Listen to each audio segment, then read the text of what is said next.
Hello friends, पैसों की invest करने की इम्पोर्टेंस तो हम सब लोग अच्छी तरीके से जानते हैं।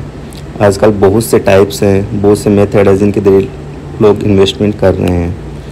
जैसे स्टॉक्स, लोग स्टॉक में इन्वेस्ट करते हैं, बॉन्ड्स में इन्वेस्ट करते हैं, म्यूचुअल फंड में इन्वेस्ट करके लोग लॉन्ग टर्म में वेल्थ बना रहे हैं। कुछ लोग रियल एस्टेट में इन्वेस्ट करके पैसे बना रहे हैं। कुछ लोग कम्युनिटी मार्केट में इन्वेस्ट करके ऑयल्स वगैरह बाई करके पैसे बना रहे हैं। कुछ लोग क्रिप्टो करेंसी में इन्वेस्ट करके पैसे बना रहे हैं। आज हम पर्टिकुलरली शेयर मार्केट के बारे में बात करने वाले हैं।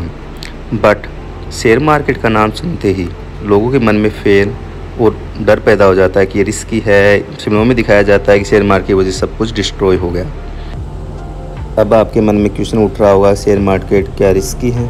शेयर मार्केट रिस्की तो है, बट आप रिस्क मैनेजमेंट करके, रिस्क कैलकुलेटेड रिस्क लेके इन्वेस्ट करने पर आप प्रॉफिट भी कमा सकते हैं। इसके लिए आपको समझना पड़ेगा, अगर आप यंग हो तो आप बहुत ज़्यादा रिस्क ले सकते हो। यदि आप ओल्ड हो तो आपको रिस्क कम लेने की ज़रूरत है। Let's start the ABCD of the stock market. जैसा किसी भी कंपनी ग्रोथ करने के लिए पैसों की आवश्यकता होती है। इसके लिए या तो कंपनी के मैनेजर के पास फंड होने की आवश्यकता है। अगर कंपनी के मैनेजर के पास अगर फंड अवेलेबल नहीं है और इन्वेस्ट करने के लिए फंड नहीं है तो वो किसी बड़े इन्वेस्टर को बोल के कंपनी में इन्वेस्ट कराने के लिए राज़ी कर सकता है। अगर फिर भी नहीं होता है तो कंपनी अपना IPO लॉन्च करती है। इसके द्वारा पब्लिक को बोलकर पब्लिक्स के द्वारा फंड इकट्ठा किया जाता है। पब्लिक उसे कंपनी को फंड देती है, इसके बदले कंपनी उन्हें शेयर देती है। जैसे अब आप पूछोगे IPO क्या होता है? IPO होता है इनिशियल पब्लिक ऑफरेंस। इसके द्वारा लोग कंपनी का IPO खरीदते हैं और शेयर होल्डर बन जाते हैं। एग्जाम्पल के तौर पर किसी कंपनी का वैल्यूएशन 3 करोड़ है, उसका टोटल शेयर 3 लाख है, तो उसके एक शेयर की वैल्यू 10। अगर आपके पास एक शेयर भी है तो आप कंपनी के पार्टनरशिप बन गए। माना कोई कंपनी ग्रोथ कर रही है, अच्छा खासा प्रॉफिट कमा रही है, तो वो कंपनी अपने शेयर होल्डर्स को पैसे डायरेक्ट अकाउंट में ट्रांसफ़र कर देती है, अपने ग्रोथ का कुछ हिस्सा। या फिर कंपनी क्या करती है, नए शेयर अपने ऑफ़र कर देती है। इसी मेथड को कंपनी द्वारा दिया गया डिविडेंड घोषित किया जाता है।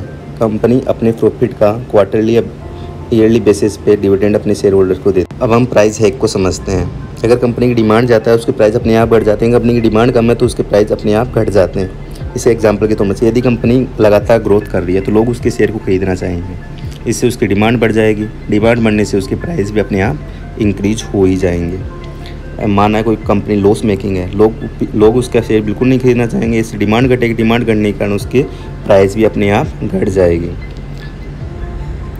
चलो हम इस चीज़ को एक एग्जाम्पल के तौर पे समझते हैं। माना किसी व्यक्ति ने 2004 में गूगल जैसी कंपनी में इन्वेस्ट किया होता तो आज वह एक अच्छी खासी वेल्थ जनरेट कर चुका होता। लेकिन आपको पता है हर कंपनी गूगल और फेसबुक, टेस्ला जैसी तो होती नहीं है। कुछ कंपनियां लॉस मेकिंग भी होती है। इसलिए आपको ये ध्यान रखना भी जरूरी है किस कंपनी में इन्वेस्ट करना है और किस कंपनी को अवॉइड करना है। सिलेक्शन के लिए स्टॉक मार्केट को डीपली लर्न करने की आवश्यकता है ताकि हम समझ सके किस कंपनी में इन्वेस्ट करना है, किस कंपनी में इन्वेस्ट नहीं करना। इंडिया में 2 स्टॉक एक्सचेंज है। एक है बॉम्बे स्टॉक एक्सचेंज, जिसे जनरली BSE के नाम से जाना जाता है। दूसरा है नेशनल स्टॉक एक्सचेंज, जिसे NSE के नाम से जाना जाता है। NSE national stock exchange India का सबसे लार्जेस्ट स्टॉक एक्सचेंज है, जबकि BSE ओल्डेस्ट स्टॉक एक्सचेंज है। मार्केट में इन्वेस्ट करने के लिए आपको डीमैट ट्रेडिंग अकाउंट की आवश्यकता होती है, जो डायरेक्टली आपकी सेविंग अकाउंट से लिंक होता है। इंडियन स्टॉक मार्केट में आप ट्रेडिंग और इन्वेस्ट करने के लिए अपने स्टॉक को रिकमेंड कर सकते हैं, जो काफ़ी अच्छा और नो EMI के साथ अवेलेबल है। जबकि गूगल और एप्पल जैसी कंपनियों के शेयर खरीदने के लिए आप IND मनी को प्रेफरेंस कर सकते हो, जिसका लिंक कमेंट या डिस्क्रिप्शन बॉक्स में दिया हुआ है। अगर आपके पास अभी तक डीमैट और ट्रेडिंग अकाउंट नहीं है तो आप हमारे लिंक के द्वारा अकाउंट ओपन करके IND मनी पे 1000 रुपये के टेस्ला शेयर फ्री में पा सकते हैं। तो आप स्टॉक पे आप 450 रुपये डायरेक्टली आपके डीमैट अकाउंट में क्रेडिट हो जाएंगे। इसके साथ आपको ये प्रेफरेंस और मिलेगा, IND मनी पे आप अपनी ट्रेडिंग और इन्वेस्टमेंट की सारी डिटेल एक ही जगह पर ईजीली अवेलेबल प्राप्त कर सकते हो। स्टूडेंट है और अभी उनके पास पैसे नहीं है इन्वेस्ट करने के, वो भी अपना demat and trading account open करना चाहिए और स्टॉक मार्केट को लर्न करना चाहिए। स्टॉक मार्केट एक रिस्की एरिया है, लेकिन आप रिस्क को समझ के रिस्क को काफ़ी हद तक रिड्यूस कर सकते हो। शेयर मार्केट में रिस्क रिड्यूस करने के लिए आपको सबसे पहले एक एक्सपर्ट की सलाह लेनी चाहिए। ज़रूर नहीं होता कि हर एक्सपर्ट आपको सही सलाह दे, कुछ लोग किसी के कहने पर भी सलाह देते हैं ताकि कंपनी में एक्सपर्ट, या फिर आप खुद किताबें पढ़ो और एक एक्सपर्ट बन जाओ।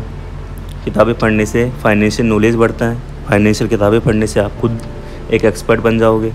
या फिर आप कर सकते हो किसी भी कंपनी का बैकग्राउंड चेक करो, उसका टेक्निकल एनालाइज करो, फंडामेंटल एनालाइज करो, उसके ग्रोथ सीट को देखो कि फ्यूचर में कंपनी का प्रोस्पेक्ट क्या है, क्या कंपनी ग्रोथ कर सकती है या नहीं कर सकती।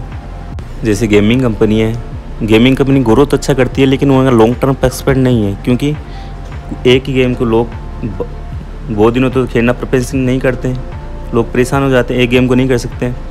कुछ फंडामेंटल टेक्निकल एनालाइज करके आप कंपनी की चेक कर सकते हो। जैसे कि अगर माना कोई कंपनी ग्रोथ कर रही है, अगर आपको इन्वेस्ट करना है तो लॉन्ग टर्म के लिए इन्वेस्ट कीजिए, आपको एक अच्छा खासा प्रॉफिट मिलेगा। लेकिन अगर आप शॉर्ट टर्म के लिए इन्वेस्ट कर रहे हो तो भी आपको प्रॉफिट मिलेगा, या तो हो सकता है कम मिले, या फिर आपको लॉस होने के चांसेस भी बहुत ज़्यादा है। इसीलिए लॉन्ग टर्म का सोच के ही इन्वेस्ट करना चाहिए। लॉन्ग टर्म में आप अच्छी खासी वेल्थ बना सकते हैं। फॉर एग्जांपल वॉरेन बफेट काफ़ी लॉन्ग टाइम से इन्वेस्टिंग करते आ रहे हैं, तब उन्होंने अपनी इन्वेस्टिंग से काफ़ी अच्छी वेल्थ बनाई है। वॉरेन बफेट के पास डिविडेंड के तौर पे इतने रुपए आते हैं जितना उस कंपनी के CEO के नेट इनकम नहीं होती है। इसके लिए आपको फाइनेंशियल नॉलेज की आवश्यकता होगी।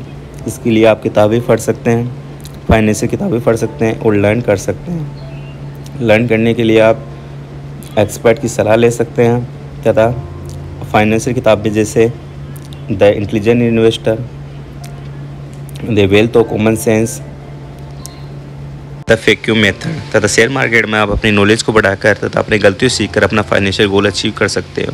अगर आपको वीडियो अच्छा लगा हो तो वीडियो को अपने फ्रेंड सर्कल में शेयर कीजिए, चैनल को सब्सक्राइब कीजिए तथा बेल आइकन को हिट कीजिए और वीडियो को लाइक कीजिए ताकि आने वाली कोई भी अपडेट आपको मिस ना हो।